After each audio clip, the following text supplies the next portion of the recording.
비가 추적추적 내리는 토요일 오후, 저는 또다시 아들 준호의 묘를 찾았습니다. 매주 빠뜨리지 않고 찾아오는 이곳은 제게 유일한 위안이었죠. 차에서 내려 우산도 펴지 않은 채 묘지를 향해 걸었어요. 비에 젖는 것조차 아들에 대한 죄책감의 일부처럼 느껴졌습니다. 그런데 오늘은 달랐습니다. 준호의 묘 앞에 작은 그림자가 보였어요. 12살 정도로 보이는 소년이 무릎을 꿇고 앉아 있었습니다. 비에 흠뻑 젖은 채로 말이죠. 아이는 작은 들꽃 한 송이를 묘비 앞에 놓고 있었어요. 아저씨, 여기 누가 잠들어 있어요? 소년이 저를 올려다보며 물었습니다. 그 순간 저는 숨이 멎는 듯 했어요. 그 눈빛, 준호와 똑같았습니다. 20년 전 준호가 처음 걸음마를 배우며 저를 올려다보던 그 맑고 순수한 눈망울.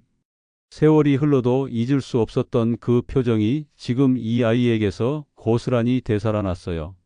손이 떨렸습니다.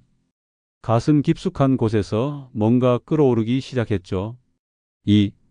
이게 무슨 일이지? 마음속으로 중얼거렸어요. 지훈아, 어디 있니? 지훈아. 멀리서 여자의 다급한 목소리가 들려왔습니다. 젊은 여성이 우산을 들고 황급히 뛰어왔어요. 그녀가 아이 곁에 무릎을 꿇고 왜 혼자 여기 와 있니? 엄마가 얼마나 걱정했는데. 라며 아이를 끌어안았습니다. 그 순간 저는 더 큰 충격을 받았죠. 그녀의 얼굴, 이수연이었습니다. 10년이 지났지만 변함없이 아름다운 준호가 그토록 사랑했던 여자. 제가 그토록 차갑게 거부했던 그 여자가 지금 제 앞에 있었어요. 세상이 멈춘 것 같았습니다. 그날 밤 집에 돌아온 저는 잠들 수 없었습니다. 서재에 앉아 위스키 잔을 기울이며 계속 생각했어요. 지훈이라는 이름, 그 아이의 눈빛, 그리고 이수연. 모든 퍼즐 조각들이 하나씩 맞춰지기 시작했죠. 저는 서랍 깊숙한 곳에서 준호의 오래된 사진들을 꺼냈습니다. 12살 때 준호의 모습과 오늘 본 그 소년을 비교해 봤어요. 놀랍도록 닮아 있었습니다. 같은 이마선, 같은 눈썹, 그리고 무엇보다 그 눈빛까지. 설마 그럴 리가. 하지만 부인할 수 없는 현실이었습니다. 준호에게는 숨겨진 아들이 있었던 겁니다. 제가 모르는 사이에, 아니 알려고 하지 않았던 사이에 말이죠. 기억이 되살아났습니다. 10년 전 준호가 이수연과 연애한다고 했을 때의 일들이요. 저는 격렬하게 반대했었어요. 평범한 회사원 따위와 무슨 말이 되느냐며 호통을 쳤죠. 사업상 유리한 최유리와의 결혼을 강요했습니다. 아버지, 저는 수연이를 정말 사랑해요. 제발 이해해 주세요. 준호가 무릎을 꿇고 매달렸던 그 모습이 생생했어요. 하지만 저는 냉정했습니다. 사랑? 그런 감상적인 소리 하지 마. 내가 회사를 이어받을 몸이라는 걸 잊었느냐? 결국 준호는 굴복했습니다. 최유리와 결혼했죠. 하지만 이제야 알겠어요. 준호는 이수연을 포기하지 않았던 겁니다. 비밀리에 만났고 지훈이 태어났던 거죠. 제가 모든 걸 빼앗으려 했지만 사랑만은 막을 수 없었던 겁니다. 준호의 죽음을 차근차근 되돌아보니 섬뜩한 점들이 한둘이 아니었습니다. 사고 전 반년 동안 준호는 완전히 다른 사람이 되어 있었어요. 늘 지쳐 있었고 잠도 제대로 못 자는 것 같았습니다. 어느 날 저는 준호의 사무실을 불쑥 찾아갔었어요. 그때 준호가 전화 통화를 하고 있었죠. 네, 알겠습니다. 보험료를 더 올린다고요? 그건 너무. 문득 준호의 책상 위에 있던 서류들이 보였습니다. 생명보험 가입 신청서였어요. 금액을 보고 깜짝 놀랐죠. 50억 원이었습니다. 준호야, 이게 뭐냐? 왜 이런 거액의 보험을? 아, 아버지, 그게 최유리가 사업 투자를 위해서 필요하다고 해서요. 준호의 목소리는 힘이 없었어요. 눈가에는 다크서클이 짙게 패여 있었죠. 그때는 단순히 사업 때문인 줄 알았습니다. 사고 당일도 마찬가지였어요. 오후 늦게 준호가 제게 전화를 걸어왔습니다. 아버지, 저 오늘 너무 피곤해서 운전하기가. 무슨 소리냐? 중요한 미팅인데 빠질 수 있어? 하지만 어제 밤부터 한숨도 그때 뒤에서 최유리의 목소리가 들렸어요. 당신이 안 가면 우리 완전히 망해요. 제발 좀 가요. 울부짖는 소리였죠. 결국 준호는 운전대를 잡았습니다. 그리고 그날 밤 11시 고속도로에서 트럭과 정면 충돌했어요. 경찰은 졸음운전이라고 했죠. 하지만 지금 생각해보면 모든 것이 너무나 계획적이었습니다. 준호의 장례식이 3일장으로 치러졌습니다. 서울 시내 최고급 장례식장에 재계 인사들과 정치인들까지 수많은 조문객들이 몰려들었어요. 온 나라가 주목하는 장례식이었죠. 빈소가 한창 분주하던 둘째 날 저녁이었습니다. 장례식장 입구에서 소란이 일기 시작했어요. 경비원들이 누군가를 막고 있는 모습이 보였죠. 저는 빈소에서 나와 확인하러 갔습니다. 그곳에는 이수연과 지훈이 서 있었어요. 이수연은 검은색 상복을 단정하게 차려입었고 지훈은 작은 국화꽃을 들고 있었습니다. 저희는 준호 씨에게 마지막 인사를 드리러 왔습니다. 제발 잠깐만이라도. 이수연의 목소리는 떨리고 있었어요. 눈가가 빨갛게 부어 있었죠. 하지만 그 순간 최유리가 나타났습니다. 상주로서 검은 한복을 입고 있었어요. 뭐? 누구세요? 여기가 어디라고 함부로 들어오는 거예요? 최유리의 날카로운 목소리가 장례식장 전체에 울려 퍼졌습니다. 조문객들이 하나둘 모여들기 시작했어요. 수백 쌍의 눈이 이수연 모자에게 쏠렸죠. 저는 준호 씨와 지훈이는 준호 씨. 뭐? 불륜녀가 감히 남편의 장례식장까지 와서 우리 가문의 먹칠을 하려고요? 최유리가 큰 소리로 외쳤습니다. 장례식장이 순식간에 술렁거렸어요. 조문객들이 수군거리기 시작했죠. 아빠를 보고 싶어요. 지훈이 작은 목소리로 말했어요. 아이의 눈에는 눈물이 가득했습니다. 저는 그 광경을 멀찍이서 바라볼 수밖에 없었어요. 발걸음이 떨어지지 않았습니다. 장례식장에서 소란이 일어날까봐, 사람들이 뭐라고 할까봐 두려웠거든요. 결국 이수연 모자는 쫓겨나다시피 장례식장을 나갔습니다. 그때 지훈이 뒤돌아보며 저를 바라본 그 눈빛, 아빠를 마지막으로 보고 싶었던 아이의 절절한 마음이 고스란히 담겨 있었어요. 아들의 장례식 이후 소문은 걷잡을 수 없이 퍼져나갔습니다. SNS와 인터넷 기사에까지 올라왔어요. 재벌가 숨겨진 사생아 등장, 한승우 회장 가문 추문이라는 제목들이 난무했죠. 지훈이 다니는 초등학교에도 이 소문이 번졌습니다. 아이들은 잔인했어요. 복도에서 지훈을 보면 수군거렸고 사생아, 불륜 자식이라는 말들이 따라다녔죠. 어느 날 방과 후 지훈은 고학년 아이들에게 둘러싸였습니다. 운동장 구석진 곳에서 말이에요. 야, 너 그 유명한 사생아지? 엄마가 남의 남편 뺏은 거 맞지? 아니에요, 그게 아니에요. 지훈이 작은 목소리로 부정했지만 아이들은 들어주지 않았어요. 주먹질이 시작됐죠. 5명이 한 명을 때렸습니다. 너희 엄마는 나쁜 여자야. 우리 엄마가 그랬어. 집에 돌아온 지훈의 모습은 처참했습니다.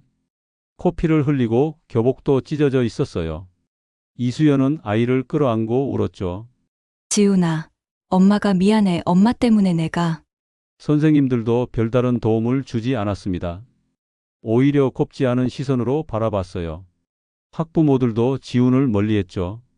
이수연은 아이를 다른 학교로 전학시키려 노력했습니다.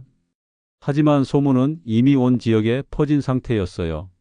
어느 학교도 받아주려 하지 않았죠. 저는 이 모든 상황을 며칠 뒤에야 알게 되었습니다. 비서를 통해 들었어요. 그 순간 가슴이 찢어지는 것 같았습니다. 12살 아이가 어른들의 잘못으로 이런 고통을 당하고 있다니. 제가 나서서 막았어야 했는데 끝까지 체면만 생각했던 겁니다. 3주 후 준호의 절친 박민수가 급히 저를 찾아왔습니다. 얼굴이 창백했어요. 손에는 두꺼운 봉투를 들고 있었죠. 회장님, 이걸 꼭 보셔야 합니다. 더 이상 숨길 수 없어요. 박민수는 떨리는 손으로 봉투를 건넸습니다. 안에는 준호의 필체로 쓰인 유언장이 들어 있었어요. 공증까지 받은 정식 서류였죠. 내용을 읽는 순간 저는 의자에서 일어날 수가 없었습니다. 모든 재산을 이수연과 지훈에게 남긴다는 내용이었어요. 하지만 더 충격적인 건 그 다음이었습니다. 만약 제게 사고가 일어난다면 반드시 철저히 조사해 주세요. 최유리가 저를 옥죄고 있습니다. 거액의 생명보험 가입을 강요했고 실패한 사업 투자들로 저를 핏더미에 앉혔어요. 매일 밤 죽고 싶다는 생각뿐입니다. 손이 덜덜 떨렸어요. 준호가 얼마나 괴로워했는지 알 수 있었죠. 민수야, 이걸 언제부터 알고 있었니? 준호 형이 사고 나기 사흘 전에 저에게 이 사본을 맡겼어요. 혹시 나에게 무슨 일이 일어나면 아버지께 꼭 전해달라고 하면서요. 박민수는 울먹였습니다. 원본은 최유리가 장례식장에서 몰래 가져갔어요. 저는 그때 봤거든요. 준호 형의 양복 주머니에서 뭔가를 빼내는 걸 말이에요. 더 충격적인 증언이 이어졌습니다. 그리고 회장님 준호, 형은 수연 씨와 지훈이를 정말 사랑했어요. 매달 생활비도 보내고 지훈이 아프면 밤새 병원에서 지켰죠. 최유리가 알면 큰일 날까봐 비밀로 했지만요. 그제야 모든 퍼즐이 맞춰졌습니다. 준호는 두 개의 삶을 살고 있었던 거예요. 하나는 최유리와의 지옥 같은 결혼 생활, 또 하나는 이수연과 지훈과의 진정한 가족 생활. 저는 즉시 국내 최고의 변호사를 선임해 최유리를 고발했습니다. 유언장 은닉, 협박 교사, 상속 사기 등 여러 혐의였어요. 언론들도 대대적으로 보도하기 시작했죠. 재벌가 며느리의 충격적 진실, 생명보험 50억, 계획된 죽음인가? 법정에 선 최유리는 처음에는 당당했습니다. 비싼 변호사를 대동하고 나타났어요. 검은색 정장에 진주 목걸이까지 여전히 화려한 모습이었죠. 그런 이혼장은 조작된 것입니다. 준호는 저만 사랑했어요. 최유리가 법정에서 울부짖었습니다. 저희는 행복한 부부였어요. 그 여자가 우리 사이를 갈라놓으려고 거짓말을 꾸민 거예요. 하지만 박민수가 증인으로 나서자 상황이 달라졌습니다. 준호는 매일 술에 취해 울었습니다. 차라리 죽는 게 나을 것 같다고 했어요. 최유리 씨가 비투정을 하며 보험을 더 들라고 강요하는 통화를 제가 직접 들었습니다. 더 결정적인 증거가 나왔습니다. 준호의 휴대폰에서 발견된 녹음 파일이었어요. 사고 당일 최유리와의 마지막 통화 내용이었죠. 여보, 정말 못 가겠어요. 너무 피곤해서. 안 돼! 절대 안 돼요. 이번에 실패하면 우리 완전히 망해요. 당신이 죽어도 가야 해요. 녹음 파일이 재생되자 법정이 술렁거렸습니다. 최유리의 얼굴이 창백해졌어요. 재판부는 피고인이 고의로 유언장을 은닉했으며 피해자를 심리적으로 압박해 위험한 상황으로 내몰았다며 징역 5년을 선고했습니다. 최유리는 그 자리에서 무너져 내렸죠. 아니에요. 이건 모함이에요. 하지만 이미 늦었습니다. 진실은 모두 드러났으니까요. 재판이 끝난 다음 날 저는 작은 아파트 앞에 서 있었습니다. 이수연과 지훈이 사는 곳이었어요. 손에는 작은 꽃다발을 들고 있었죠. 초인종을 누르자 이수연이 나왔습니다. 저를 보고 깜짝 놀랐어요.